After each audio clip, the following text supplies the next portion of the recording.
Once again, welcome back to KC's Classes. KC's Classes-ന്റെ മറ്റൊരു എപ്പിസോഡിലേക്ക് എല്ലാവർക്കും സ്വാഗതം. This is Kiran CS.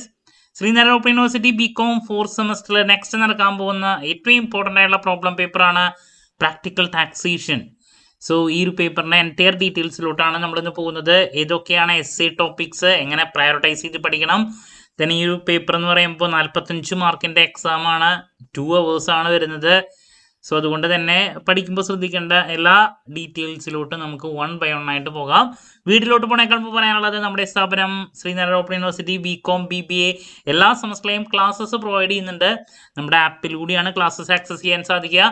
Record classes ഉള്ളതുകൊണ്ട് തന്നെ എപ്പോൾ വേണമെങ്കിലും പഠിച്ച ഡൗട്ടുകൾ ചോദിക്കാനുള്ള അവസരം ഉണ്ടെന്നുള്ളതാണ്. ഇതുവരെയുള്ള നമ്മുടെ റിസൾട്ട്സ് ഒക്കെ സൂപ്പർ റിസൾട്ട്സ് ആണ് കേട്ടോ. സോ നമ്മുടെ ക്ലാസ്സിൽ ജോയിൻ ചെയ്ത് പഠിച്ച് നല്ല മാർക്ക് മേടിക്കാൻ താല്പര്യമുള്ള സ്റ്റുഡൻസിന് ഡിസ്ക്രിപ്ഷൻ ബോക്സിലുള്ള എൻ്റെ വാട്സപ്പ് നമ്പറിൽ കോൺടാക്ട് ചെയ്യാം, ക്ലാസ്സസ് ആക്സസ് ചെയ്യാം. ഓക്കെ, സോ നമുക്ക് എന്തെങ്കിലും വീഡിയോയിലോട്ട് കിടക്കാം. പ്രാക്ടിക്കൽ ടാക്സേഷൻ ഞാൻ പറഞ്ഞു 45 മാർക്സിൻ്റെ എക്സാമാണ് വരുന്നത്. അപ്പോൾ പാറ്റേൺ അറിയാത്തവർക്ക് വേണ്ടിയിട്ട് ജസ്റ്റ് ഒന്ന് പറയാം. പാർട്ട് എ എന്ന് പറയുമ്പോൾ അവിടെ 8 ചോദ്യങ്ങൾ നമുക്ക് നൽകുന്നു. 1 മാർക്ക് ചോദ്യങ്ങളാണ് വരുന്നത്. 1 into 5 marks. Then next again 8 questions വരുന്നു. 2 മാർക്സിൻ്റെ ചോദ്യങ്ങളാണ് വരുന്നത്. അതിൽ 5 എണ്ണത്തിന് ആൻസർ കൊടുക്കുക. 5 into 2 10. ദെൻ അതിനുശേഷം നെക്സ്റ്റ് 6 ചോദ്യങ്ങൾ 5 മാർക്കിൻ്റെ ചോദ്യങ്ങളാണ് നൽകുന്നത്. അതിൽ 4 ചോദ്യങ്ങൾക്ക് ആൻസർ കൊടുക്കുക. 4 into 5 20 മാർക്സ് വരുന്നു. ആൻഡ് ഫൈനലി 2 ചോദ്യങ്ങൾ നൽകുന്നു. 10 മാർക്സ് ആണ്, ഒരെണ്ണത്തിന് ആൻസർ കൊടുക്കുക. 1 into 10 10. ഇങ്ങനെയാണ് ടോട്ടൽ 45 മാർക്സിൻ്റെ ഒരു ബ്രേക്ക് ഡൗൺ ഡീറ്റെയിൽസ് വരുന്നത്. ഓക്കെ, അപ്പോൾ നമുക്ക് നോക്കിയാൽ കാണാൻ സാധിക്കും നമ്മുടെ സിലബസിൽ 2 ബ്ലോക്കുകൾ വരുന്നത് ഡിറക്റ്റ് ടാക്സും 2 ബ്ലോക്കുകൾ വരുന്നത് ഇൻഡയറക്റ്റ് ടാക്സും ആണ്. ഇതിൻ്റെ മിക്സ്ചറാണ് നമുക്കിവിടെ പഠിക്കാനുള്ളത്. ഓക്കെ, അതിൽ ബ്ലോക്ക് നമ്പർ 1 എന്ന് പറയുമ്പോൾ assessment of firms, block number 2 എന്ന് പറയുന്നത് അസസ്മെൻറ്റ് ഓഫ് കമ്പനീസ് ആണ്. ശരിക്കും പറഞ്ഞാൽ ഇൻഡിവിജ്വൽ ഓൾറെഡി ഒരുവിധം ഓർമ്മയുള്ള ആൾക്കാർക്ക് ഇതിലോട്ട് പോകുമ്പോൾ അധികം ബുദ്ധിമുട്ടുണ്ടാവില്ല ഇൻകം ടാക്സിൻ്റെ. അപ്പോൾ അതല്ലാത്തവർ കുറച്ച് ഒന്ന് കഷ്ടപ്പെടേണ്ടതായിട്ട് വരും അസസ്മെൻറ്റ് ഓഫ് ഫേംസിലോട്ടും കമ്പനീസിലോട്ടൊക്കെ പോകുമ്പോൾ. ശരിക്കും പറഞ്ഞാൽ ആദ്യം നിങ്ങൾ ബേസിക്സ് ഇൻകം ടാക്സിൻ്റെ കാര്യങ്ങളൊക്കെ പഠിച്ച്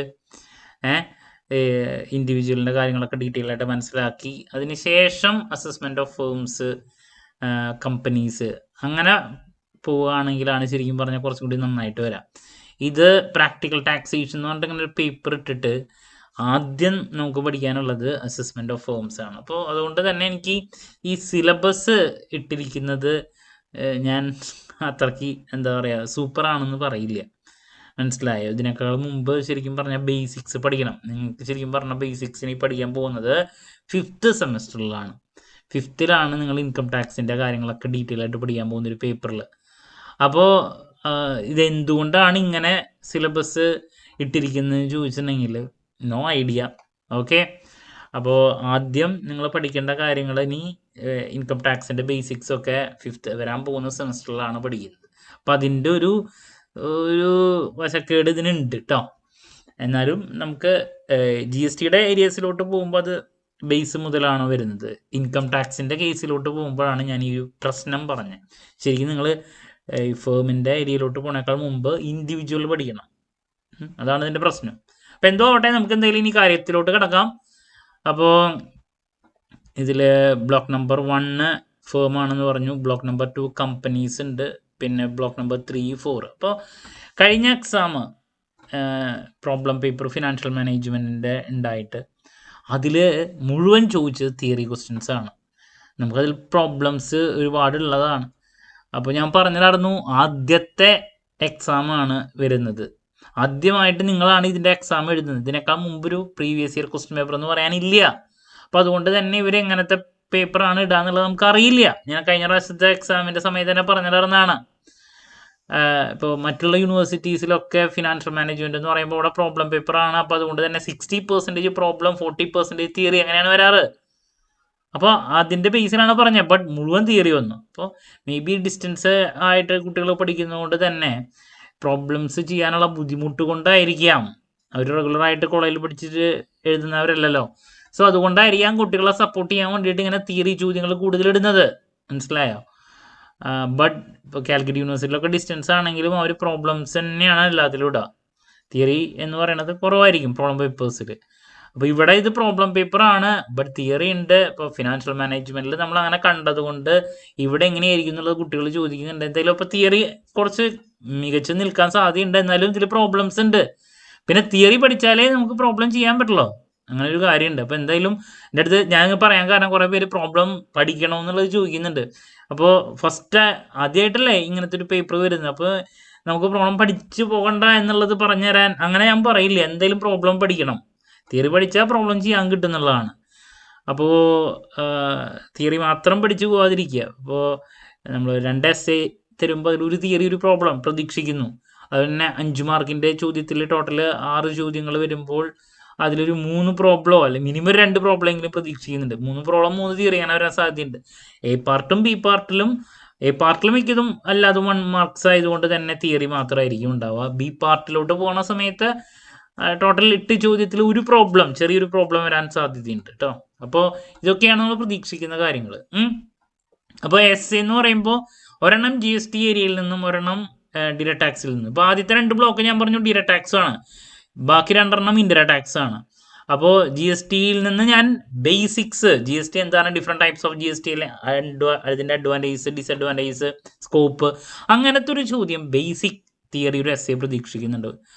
അപ്പോൾ ബ്ലോക്ക് നമ്പർ 3.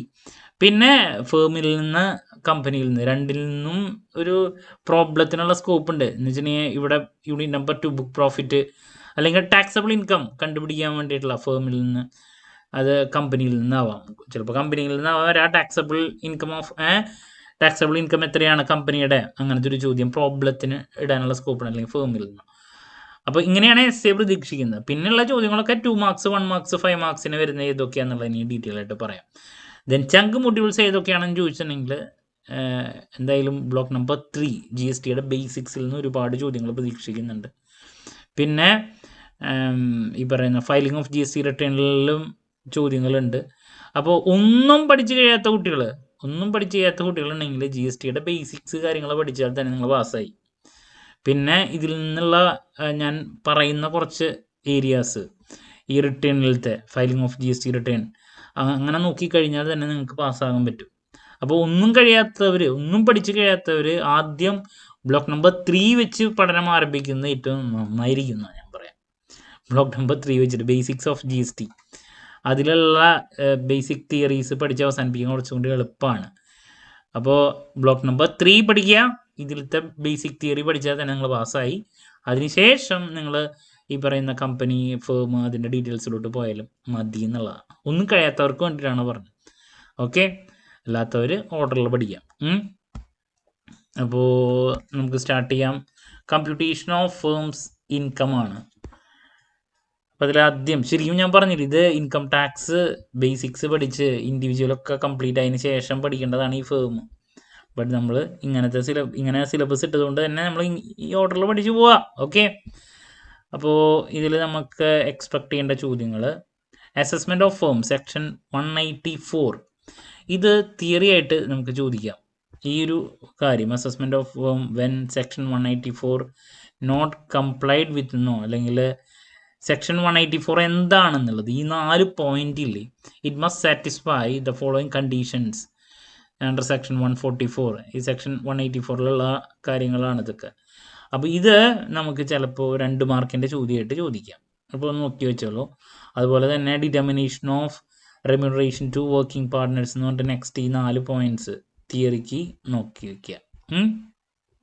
അതെന്തേലും പഠിക്കേണ്ടതാ, വേണമെങ്കിൽ അത് 2 മാർക്കിൻ്റെ പ്രോബ്ലമായിട്ടും ഈ റെമ്യൂണറേഷൻ ടു വർക്കിംഗ് പാർട്ട്നേഴ്സിൻ്റെ കാൽക്കുലേഷൻ ഇത് കാൽക്കുലേഷനായിട്ട് വരും. ഈ ഒരു problem computation of remuneration of partners എന്ന് പറഞ്ഞിട്ട് 2 മാർക്കിൻ്റെ പ്രോബ്ലത്തിലേക്ക് നമുക്ക് വേണമെങ്കിൽ പ്രതീക്ഷിക്കാം.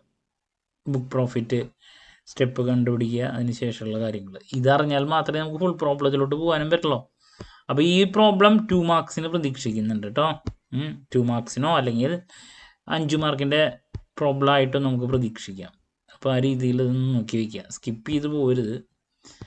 ഇനി നെക്സ്റ്റ് നമുക്കിതിൽ വരുന്നത് പിന്നെ ഫുൾ പ്രോബ്ലമാണ്. ഓക്കെ, പ്രോബ്ലത്തിലോട്ടുള്ള കാര്യങ്ങളാണ് കമ്പ്യൂട്ടേഷൻ ഓഫ് ഫേംസ് ഇൻകം. അതിന് ഈ കാര്യങ്ങളൊക്കെ അറിഞ്ഞിരിക്കണം. പെർഫോമിയും ഇതാ.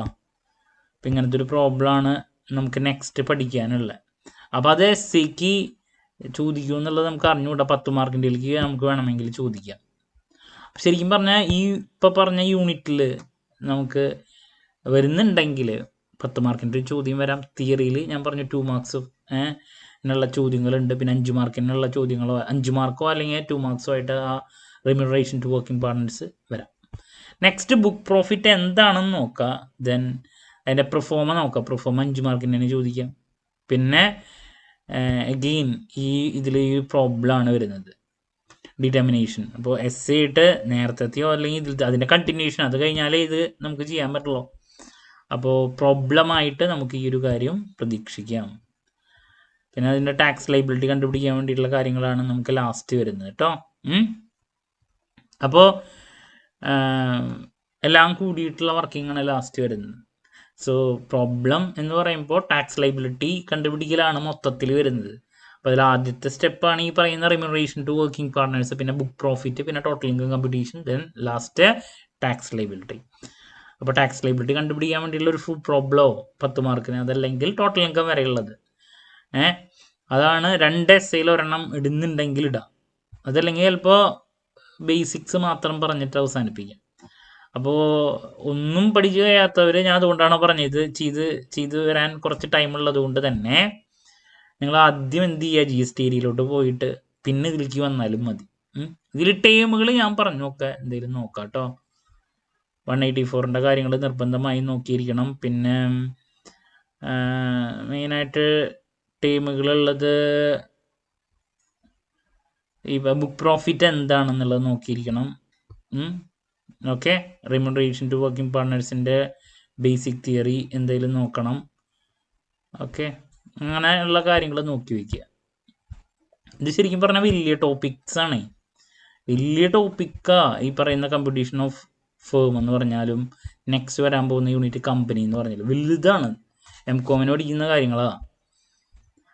നെക്സ്റ്റ് കമ്പനി എന്താണ് എന്നുള്ളത് നോക്കി വെച്ചോളൂ 2 മാർക്സിൻ്റെ. പിന്നെ ഡിഫറെൻറ്റ് ടൈപ്സ് ഓഫ് കമ്പനീസിൽ ഏതെങ്കിലും ഒരെണ്ണം എന്തായാലും പ്രതീക്ഷിക്കുന്നുണ്ട്. അതിപ്പോൾ Indian domestic company, foreign company, okay, ഇതൊക്കെ എന്താണെന്നുള്ളത്. ദെൻ മാറ്റ് മിനിമം ഓൾട്ടർനേറ്റീവ് ടാക്സ് എല്ലാ പേപ്പറിലും 2 മാർക്കിൻ്റെ വരാറുള്ളതാണ്, അല്ലെങ്കിൽ 1 മാർക്കിൻ്റെ നിർബന്ധമായും പഠിച്ചു വയ്ക്കുക. ദെൻ നെക്സ്റ്റ് നമുക്ക് tax credit in minimum alternative tax certain marginal relief 1 മാർക്കിൻ്റെ നോക്കി വെച്ചോളൂ കേട്ടോ. ദെൻ ഇതിന് ശേഷം പിന്നെ ഇതിൻ്റെ computation of taxable income of companies ആണ്, ഫുൾ പ്രോബ്ലം ആണ് വരുന്നത്. ലാസ്റ്റ് ഈ ഒരു ഏരിയയിൽ ഫുൾ പ്രോബ്ലം ചെയ്ത് പഠിക്കുക തന്നെ വേണം.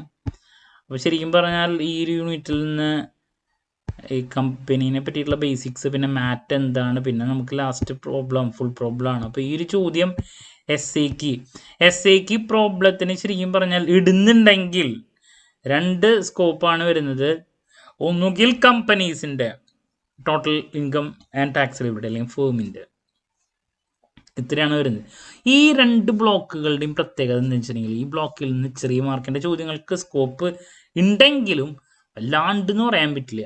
നേരെ മറിച്ച് ബ്ലോക്ക് നമ്പർ 3 and 4 ചെറിയ മാർക്ക് ചോദ്യങ്ങൾക്കുള്ള സ്കോപ്പ് ഒരുപാടുണ്ട്. ഓക്കെ, അപ്പോൾ അതുകൊണ്ടാണ് നിങ്ങൾ പാസ്സാകാൻ എളുപ്പം 3 and 4 പഠിച്ചിട്ട് 1 and 2ലേക്ക് പോകുന്നതായിരിക്കും നല്ലത്. 1 and 2 എന്ന് പറഞ്ഞാൽ ശരിക്കും പറഞ്ഞാൽ വലിയ ടോപ്പിക്സുകൾ ഇൻക്ലൂഡ് ചെയ്തിട്ടുള്ള ബ്ലോക്കാണ്. അപ്പോൾ ടോട്ടൽ essayക്ക് 2 essay എന്ന് പറയുമ്പോൾ ഒന്നുകിൽ കമ്പനിയുടെ ടോട്ടൽ ഇൻകം ടാക്സ് ലൈബിലിറ്റി, അല്ലെങ്കിൽ ഫേമിൻ്റെ ടോട്ടൽ ഇൻകം ടാക്സ് ലൈബിലിറ്റി ഇടാനുള്ള സ്കോപ്പ് ഉണ്ട്. അവരിടുമെന്ന് അറിയില്ല. FM-ൻ്റെ അവസ്ഥ കണ്ടിട്ടാണ് കുട്ടികൾ എൻ്റെ അടുത്ത് ചോദിക്കുന്നത്, നിങ്ങളാണ് ആദ്യം എഴുതുന്നതുകൊണ്ടാണ് ഞാൻ പറഞ്ഞത്. ഇത് 2 വലിയ പ്രോബ്ലം ഏരിയാസ് ആണ്. പിന്നെ ഫേമിൽ നിന്നുള്ള ടൈമുകൾ പറഞ്ഞില്ലേ ഞാൻ, റിമ്യൂണറേഷൻ്റെ കാര്യങ്ങൾ നോക്കണം, ബുക്ക് പ്രോഫിറ്റ് ഉണ്ട്, അങ്ങനെയുള്ള ചെറിയ 184നെ പറ്റിയുള്ള തിയറി ചോദിക്കാം.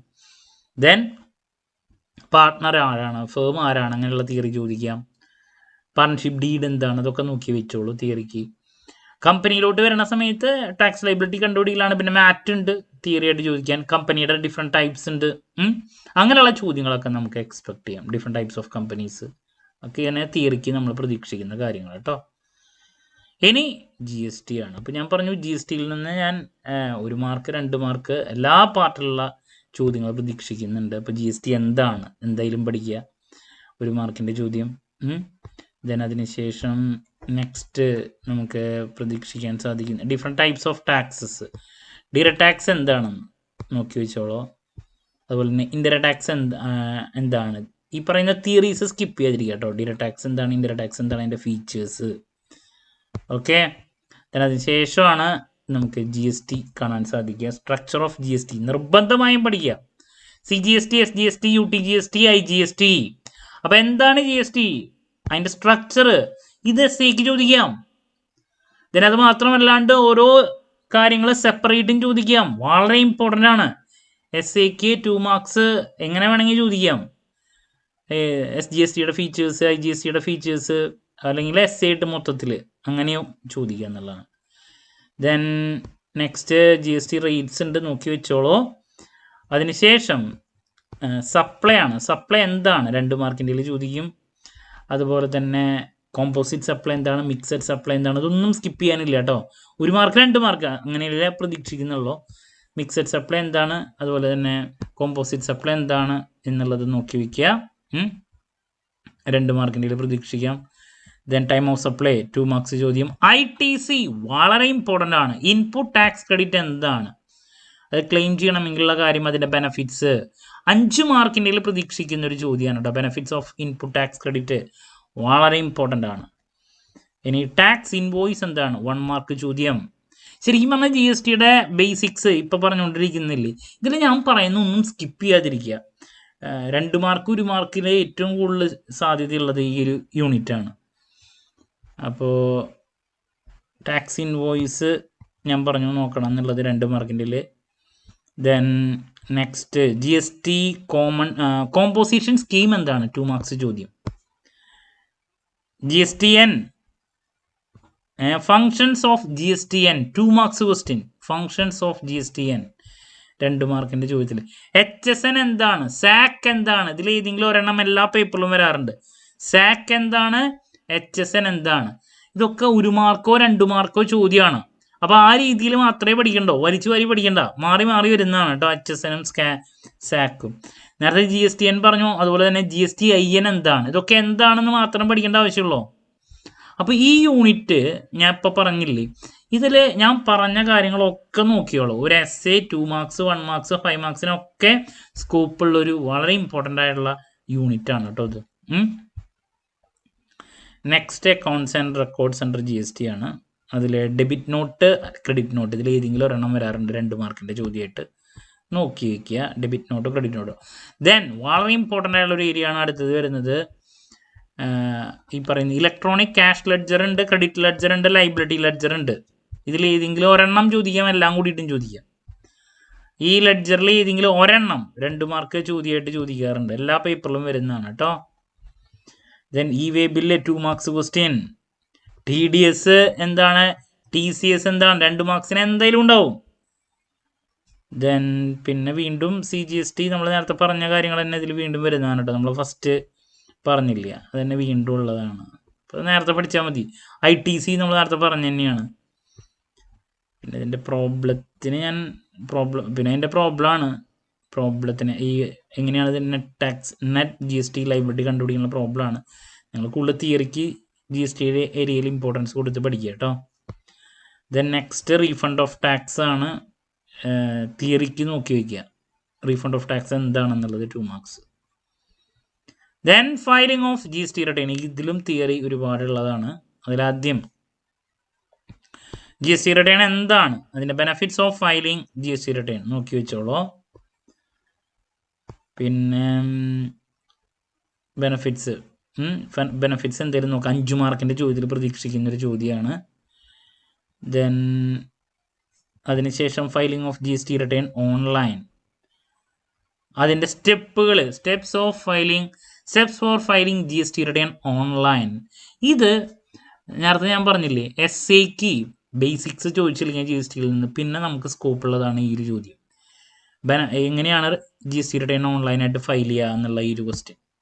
ഓക്കെ, SAക്ക് ചോദിക്കുക, 10 മാർക്കിൻ്റെ ചോദ്യമായിട്ട് കേട്ടോ. അപ്പോൾ അതെന്തെങ്കിലും നോക്കി വയ്ക്കുക. പിന്നെ ഈ types of GST return under GST, ഇതിൽ ഈ GSTR 1, 2 കുറേ കാണാണ്ട്. ഇതിൽ ഏതെങ്കിലും ഒരെണ്ണം, അത് ഏതാ വരാമെന്ന് പറയാനൊന്നും പറ്റില്ല. ഇപ്പോൾ GSTR 1, 2 ഒക്കെ നിങ്ങൾ നോക്കി വയ്ക്കുക കേട്ടോ, ഏതെങ്കിലും ഒരെണ്ണം വരാറുണ്ട്. ദെൻ നെക്സ്റ്റ് നമ്മൾ എക്സ്പെക്ട് ചെയ്യുന്നതിന്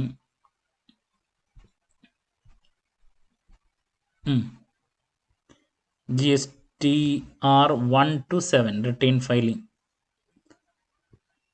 കണ്ടോ. ഞാൻ നേരത്തെ പറഞ്ഞ കാര്യങ്ങൾ ഇതിൽ കുറച്ചും കൂടി ഡീറ്റെയിൽ ആയിട്ട് കാണാൻ പറ്റും. GSTR 1 എന്താണ്, ദെൻ GSTR 2. അപ്പോൾ ഇതൊക്കെ എന്താണെന്ന് ജസ്റ്റ് ഒന്ന് നോക്കി വയ്ക്കുക കേട്ടോ, എന്താണെന്ന് മാത്രം. GSTR 4 എന്താണ്,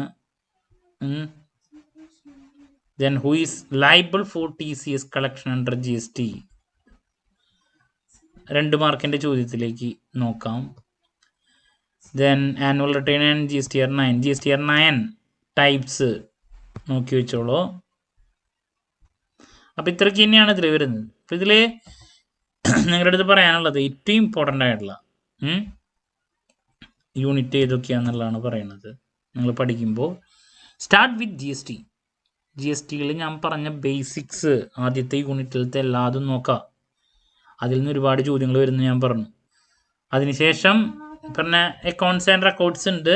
അപ്പോൾ ഫസ്റ്റ് 2 യൂണിറ്റിൽ തന്നെ നമുക്ക് ഒരുപാട് ചോദ്യങ്ങൾ ലഭിക്കുന്നുള്ളതാണ്. ഫയലിംഗ് ഓഫ് GST റിട്ടേണിലെ യൂണിറ്റ് നമ്പർ 1 ബ്ലോക്ക് നമ്പർ 4ലത്തെ അതാണ് കൂടുതൽ ഇമ്പോർട്ടൻസ് കൊടുത്ത് പഠിക്കേണ്ടത്. 1 to 7 GSTRലെ ചില ചോദ്യങ്ങൾ മാത്രമാണ് ഞാൻ കൂടുതൽ പ്രതീക്ഷിക്കുന്നത്. അപ്പോൾ ബ്ലോക്ക് 3ഉം 4ഉം പഠിച്ചതിന് ശേഷം പിന്നെ ബ്ലോക്ക് നമ്പർ 1 and 2ലേക്ക് പോവാം. SA ഒരെണ്ണം ഞാൻ ബ്ലോക്ക് നമ്പർ 3ലത്തെ GSTയുടെ സ്ട്രക്ചർ, അതിനെ പറ്റിയുള്ള ബേസിക് തിയറിയും, അതുപോലെ തന്നെ റിട്ടേൺ ഇതിൽ ഏതെങ്കിലും ഒരെണ്ണം തിയറിക്ക് ചോദിക്കാം. പിന്നെ പ്രോബ്ലമായിട്ട് ഇടുന്നുണ്ടെങ്കിൽ ഒരു കമ്പനിയോ ഫേമോ ഇതിൽ ഏതെങ്കിലും ഒരെണ്ണത്തിൻ്റെ പ്രോബ്ലം നമുക്ക് പ്രതീക്ഷിക്കാം. അത് ടോട്ടലിംഗോ കണ്ടുപിടിക്കാൻ വേണ്ടിയിട്ട് കമ്പനിയുടെയോ ഫേമിൻ്റെ. ഫേമിൽ നിന്നും കമ്പനിയിൽ നിന്നും ചോദ്യങ്ങൾ 2 മാർക്സ് 1 മാർക്സിലൊക്കെ ഉണ്ടെങ്കിലും കൂടുതൽ ഞാൻ GST ഏരിയയിൽ നിന്നാണ് പ്രതീക്ഷിക്കുന്നത്. അപ്പോൾ SA എന്തായാലും ഞാൻ പറഞ്ഞു, പ്രോബ്ലത്തിൻ്റെ രണ്ടെണ്ണത്തിനുള്ള സ്കോപ്പ്. പിന്നെ ഈ പറയുന്ന ടേമുകൾ ഫേമിനെ റിലേറ്റ് ചെയ്തിട്ടുള്ള പറഞ്ഞതും കമ്പനീനെ റിലേറ്റ് ചെയ്തിട്ടുള്ള പറഞ്ഞതൊക്കെ നോക്കാം. 2 മാർക്ക് 1 മാർക്ക് ചോദ്യങ്ങൾക്ക് പ്രതീക്ഷിക്കാം. ഫേമിൽ നിന്ന് ഇപ്പോൾ ബുക്ക് പ്രോഫിറ്റിൻ്റെ റെമ്യൂണറേഷൻ ടു വർക്കിംഗ് പാർട്ട്നേഴ്സിൻ്റെ ഒക്കെ ഒരു പ്രോബ്ലം 5 മാർക്കിൽ ഇട്ടാലായി. അതാണ് കൂടുതൽ എക്സ്പെക്ട് ചെയ്യുന്നത്. ഓക്കെ, അപ്പോൾ ദാറ്റ്സ് അബൌട്ട് ഈ ഒരു സബ്ജക്റ്റിനെ പറ്റിയിട്ട് പറയാനുള്ള. ശരിക്കും പറഞ്ഞാൽ ഞാൻ പറഞ്ഞു ഈ പറയുന്ന ഡയറക്റ്റ് ടാക്സിൻ്റെ സിലബസ് ഇട്ടിരിക്കുന്നത് ഞാൻ സാറ്റിസ്ഫൈഡ് അല്ല എന്നുള്ളത്. കാരണം നിങ്ങൾ ആദ്യം പഠിക്കേണ്ടത് ഇതുവരെയായിട്ട് പഠിച്ചിട്ടില്ല ഇൻകം ടാക്സിൻ്റെ ബേസിക്സ്. അത് കഴിഞ്ഞിട്ട് ശരിക്കും പറഞ്ഞാൽ ഇതിലോട്ടൊക്കെ വരാൻ പറ്റുള്ളൂ.